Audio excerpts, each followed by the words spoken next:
नमस्कार विद्यार्थी मित्र हो. टार्गेट कॉम्पिटिटिव्ह एक्झामच्या या ऑडिओ सेशनमध्ये मी तुमचं मनापासून स्वागत करीत आहे. आज आपल्या ऑडिओचा विषय आहे भारतामध्ये कोरोनासाठी कोणकोणत्या लसी दिल्या जातात, लसी वापरल्या जातात किंवा येणाऱ्या भविष्य काळामध्ये कुठल्या लसी भारतामध्ये वापरल्या जाणार आहेत. याही पलीकडे ज्या काही लसी वापरल्या जातात या लसींची इफिशियन्सी, त्याचबरोबर या लसींची वर्कआउट प्रोफाईल, ज्याला आपण मोड ऑफ ऍक्शन, कशा पद्धतीनं कार्य करतात हे देखील पाहण्याचा प्रयत्न आपण या ठिकाणी करणार आहोत. विद्यार्थी मित्र हो, सध्या भारतामध्ये कोव्हॅक्स, कोव्हिशिल्ड, स्पुटनिक व्ही, त्याचबरोबर मॉडर्ना, नोव्हावॅक्स अशी वेगवेगळी नावं आपल्याला दिसून येतात. त्यातील आपण कुठल्या लसी ह्या पिक्चर्स मध्ये आहेत हे आपण पाहण्याचा प्रयत्न करूया किंवा त्या दृष्टीने महत्वाचे पॉइंट आपण कव्हर करूया. पहिल्यांदा आपण पाहणार आहोत की भारतामध्ये एकूण कुठल्या लसी वापरण्यात येतात. यातील पहिली जी काही लस आपण पाहणार आहोत, अहमदाबाद स्थित असलेली झायडस कॅडिला ही संस्था सध्या भारतासाठी झायको डी ZYCOV डी ही लस विकसित करत आहे.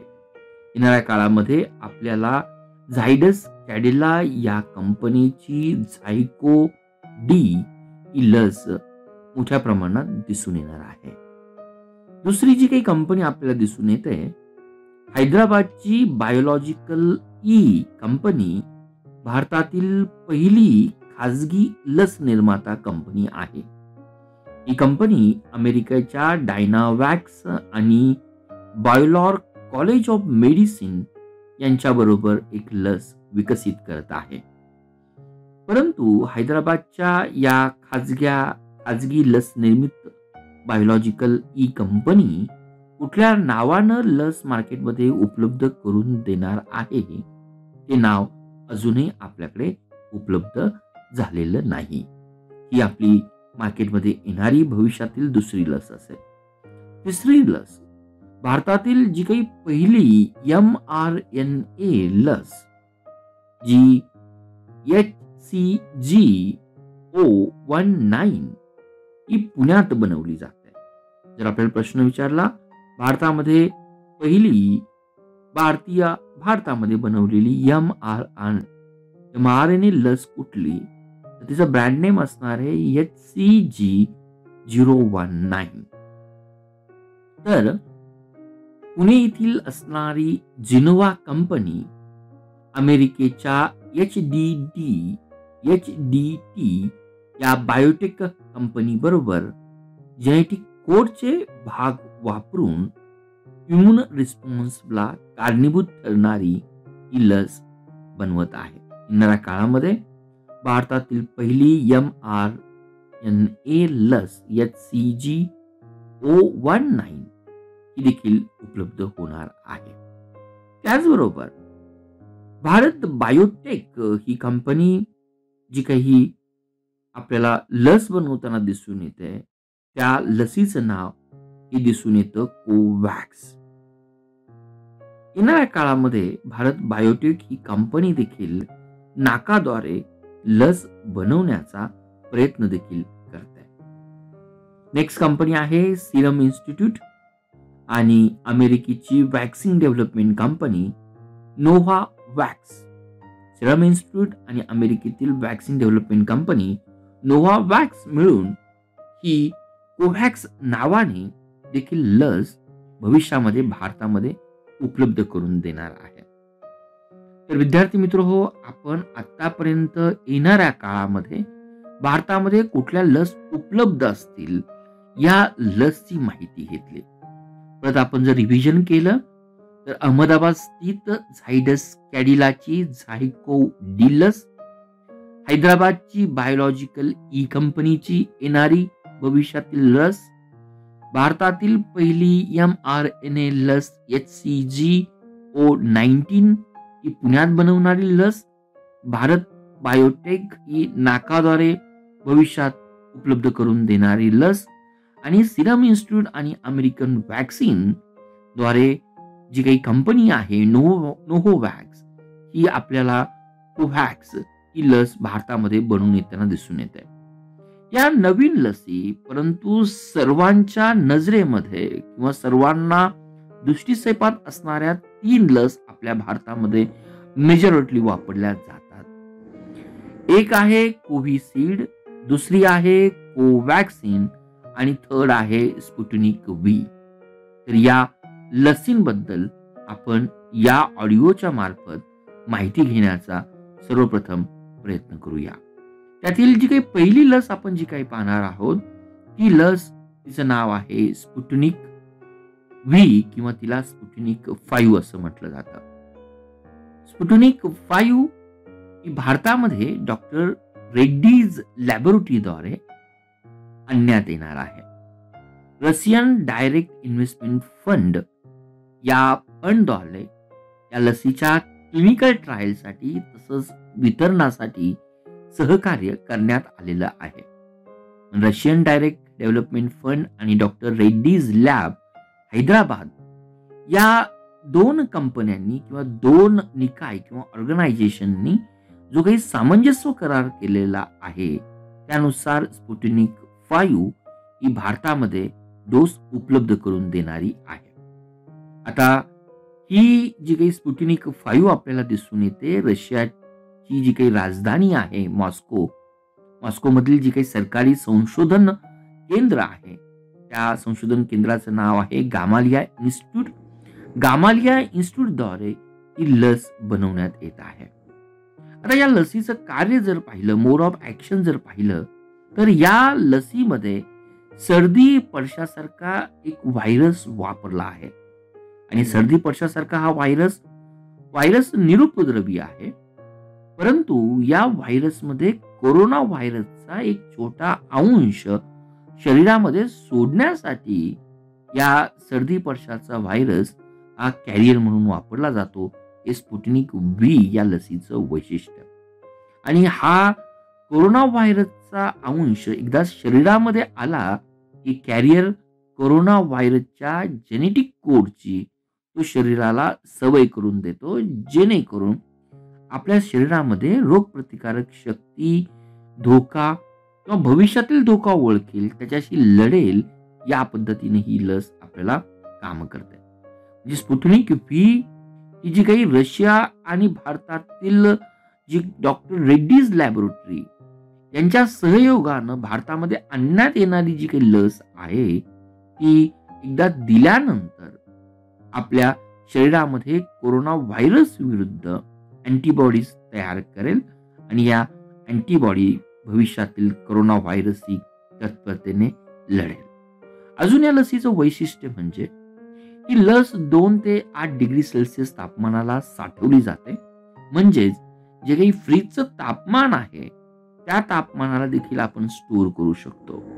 स्पुटनिक 5 ची अजून एक वेगळी गोष्ट जर पाहिली की या लसीमध्ये जो काही 2 डोस देणं आवश्यक आहे, पहिल्या आणि दुसऱ्या डोससाठी या लसी वेगवेगळ्या आहेत आणि दुसरा डोस आणि पहिल्या लसीमधील जे काही अंतर आहे ते 21 दिवसाचं अंतर आहे. आणि या दोन्ही लसी त्यातील जो काही व्हायरस वापरण्यात येतो तो व्हायरस आपण जर पाहिला तर दोन्ही हा कोरोना व्हायरसच्या स्पाइकला लक्ष करतात आणि लक्ष करत असताना यामध्ये पण वेगवेगळे वेक्टर्स वापरले जातात. जसं मी तुम्हाला सांगितलं की सर्दीतील सामान्य व्हायरस, या व्हायरसला स्पुटनिक व्ही मध्ये वेक्टर बनवून त्यामध्ये कोरोना व्हायरसचे अंश टाकले जातात. या पद्धतीनं हा जो काही वेक्टर या दोन्ही लसीमध्ये वापरला जातो हा कंपॅरेटिव्हली आपल्याला निरुपद्रवी दिसून येतो किंवा आपल्याला इनॅक्टिव्ह मोड मध्ये दिसून येतो. म्हणजे 2 लसी, त्या 2 लसीमधील अंतर 21 दिवसाचं आणि 2 वेगवेगळ्या लसी, जेणेकरून या ठिकाणी रोग प्रतिकार शक्ती वाढवावी हा यामागील आपल्याला मेन पर्पज दिसून येतो. आणि स्पुटनिक व्ही चं जर आपण वैशिष्ट्य जर पाहिलं तर कंपॅरेटिव्हली आपल्याला या लसीची जी काही रोगप्रतिकार क्षमता किंवा इफिशियन्सी दिसून येते, इतर 3 व्हॅक्सिन्सपेक्षा भारतामध्ये सर्वाधिक म्हणजे 91 to 93% आपल्याला दिसून येते. म्हणजे भारतामध्ये स्पुटनिक व्ही, कोव्हॅक्सिन आणि कोविशिल्ड या 3 व्हॅक्सिन सध्या अवेलेबल आहेत. त्यातील सर्वात जास्त इफिशियन्सी कुणाची जर असेल ना, तर स्पुटनिक व्ही आहे, जी रशियाच्या गॉमालिया इन्स्टिट्यूटनी बनवलेली आहे. आता आपण दुसऱ्या व्हॅक्सिनकडे जातो. त्या व्हॅक्सिनचं नाव आहे कोव्हॅक्सिन. तर कोव्हॅक्सिन यामध्ये जर मोड ऑफ ऍक्शन जर पाहिला, तर यामध्ये एक इनऍक्टिव्हेटेड व्हायरस, ज्याला आपण मृत कोरोना व्हायरस वापरलेला आहे. ही लस एकदा शरीरात गेली की या ठिकाणी आपली इम्युनिटी सिस्टीम, रोगप्रतिकार शक्ती किंवा अँटीबॉडीजला या ठिकाणी प्रमोट करते. आणि ही कोव्हॅक्सिन भारतामध्ये भारत बायोटेक बनवते. भारत बायोटेक ही जी काही लस बनवलेली आहे, भारताची राष्ट्रीय विषाणू विज्ञान संस्थेने जे काही अलग केलेले कोरोना व्हायरस आहेत, परंतु कोरोना व्हायरसचे इनऍक्टिव्हेटेड म्हणजे मृत कोरोना व्हायरस त्याचा वापर करून ही लस आपल्याला बनवताना दिसून येते.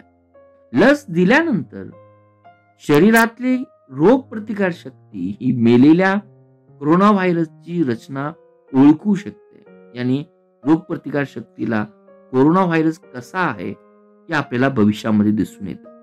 स्पुटनिक 20 प्रमाणेच कोव्हॅक्सिनला देखील जे काही अंतर, 2 डोस मधलं जे काही अंतर आहे, ते साधारणपणे 4 आठवड्याचा पिरियड आहे. पण स्पुटनिक मध्ये हा पिरियड जो काही दिसून येतो तो आपल्याला 21 दिवसाचा दिसून येतो. म्हणजे साधारणपणे कोव्हॅक्सिन साठी 28 दिवसाचा आपला पिरियड दिसून येतो आणि स्पुटनिक व्ही सारखी 2 ते 8 डिग्री सेल्सिअसला आपल्याला साठवता येते.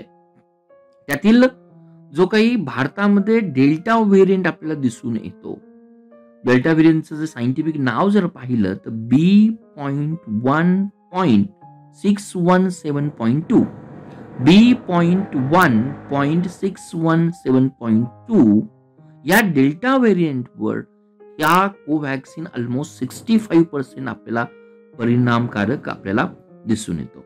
म्हणजे जर कोव्हॅक्सिन जर पाहिलं तर कोव्हॅक्सिन हे हैदराबाद स्थित असलेली भारत बायोटेक या कंपनीद्वारे बनवलं जातं आणि या व्हॅक्सिन्स मध्ये मृत किंवा इनऍक्टिव्हेटेड व्हायरसचा वापर करण्यात येतो आणि स्टोरेज टेम्परेचर देखील आपल्याला 2 ते 8 डिग्री सेल्सिअस पर्यंत दिसून येतं.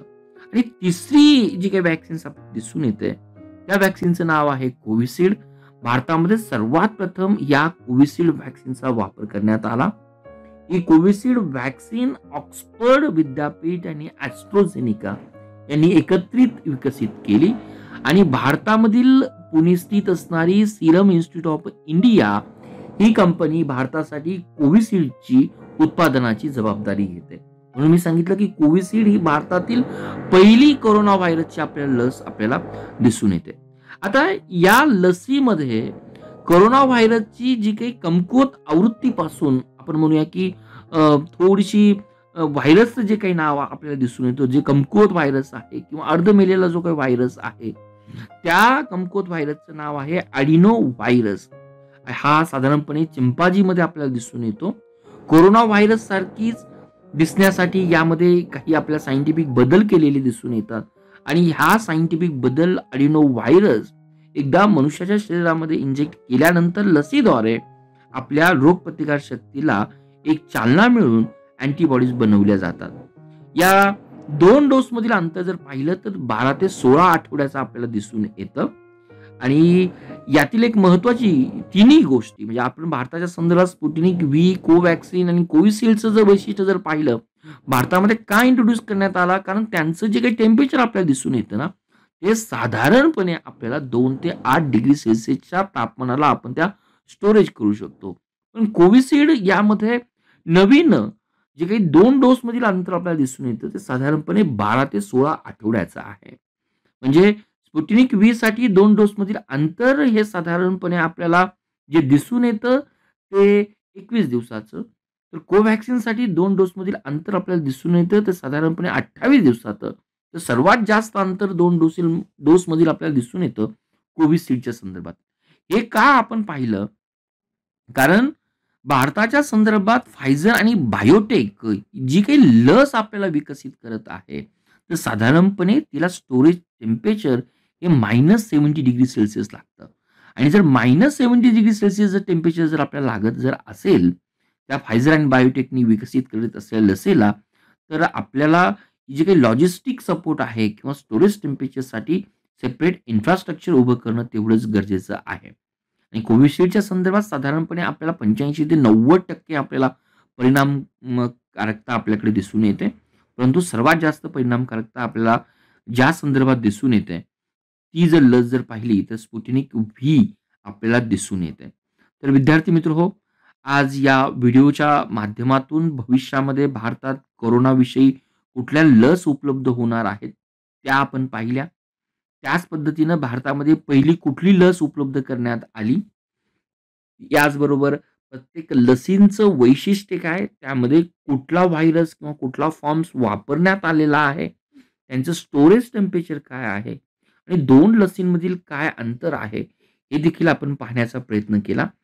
त्याचबरोबर आपण हेही मेन्शन्स केलं, की भारतामध्ये कोविशिल्ड, कोव्हॅक्सिन आणि स्पुटनिक व्ही या 2 लसींचं आपल्याला सर्वाधिक मोठ्या प्रमाणामध्ये व्हॅक्सिनेशन करण्यात येतं. परंतु येणाऱ्या काळामध्ये आपल्याला नोव्हॅक्स या कंपनीची कोव्हॅक्स लस उपलब्ध होणार आहे. मॉडर्ना फायझर या कंपनीची ही देखील लस उपलब्ध होणार आहे. बायोलॉजिकल ई कंपनीची देखील आपल्याला लस उपलब्ध होणार आहे. सारांश रूपाने आगामी काळामध्ये येणाऱ्या परीक्षेमध्ये आपल्याला सायन्स किंवा विज्ञान तंत्रज्ञानाच्या दृष्टीनं या कोविड आणि कोविड-19 वर ज्या काही उपाययोजना करण्यात येतात, त्यात लसीकरण हा सर्वात प्रभावी उपाय समजला जातो आणि त्यावर आधारित आपल्या लसीकरणावर जे काही प्रश्न विचारले जातील, डेफिनेटली आपल्याला त्यातील मोड ऑफ ॲक्शन कशी आहे, या पद्धतीचे प्रश्न आपण या ठिकाणी अपेक्षित करू शकतो. मला पूर्णपणे खात्री आहे, हा ऑडिओ तुमच्या अपेक्षा पूर्णपणे करत असेल. अशाच पद्धतीचे ऑडिओ मिळवण्यासाठी टार्गेट कॉम्पिटिटिव्ह एक्झामच्या ऑडिओ चॅनलशी आपण निगडीत राहा, ही विनंती. धन्यवाद. Thank you for watching Target with Professor B's Positive Way. We request you to be a voluntary donator to become our prime and pride motivator.